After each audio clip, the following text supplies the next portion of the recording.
நமக்கு சனி பகவானுடைய தொல்லை ரொம்ப நிறைய இருக்கு அப்படின்னு நினைச்சு பயப்படுறீங்களா? இந்த வழிபாடுகளை கண்டிப்பா செய்யுங்க.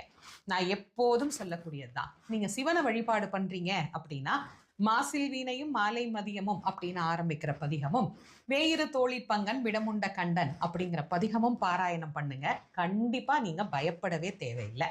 நாங்க அம்பாளை தாங்க தீவிரமா வழிபாடு பண்றோம் அப்படின்னா ரொம்ப உயர்ந்த அபிராமி அந்தாதிய பாராயணம் பண்ணுங்க.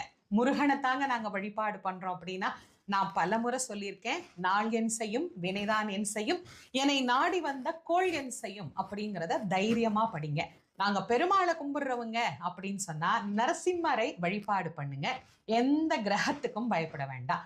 உங்களுக்கு எந்த தெய்வம் இஷ்டமோ அந்த தெய்வத்தை உண்மையா அன்பா பக்தியோட வழிபட்டு ஏழை எளிய மக்களுக்கு தான தர்மங்களை செஞ்சு, குறிப்பா அன்னதானம் செஞ்சு, சனீஸ்வர பகவானே என் வேலையை நான் சரியா செய்கிறேன்,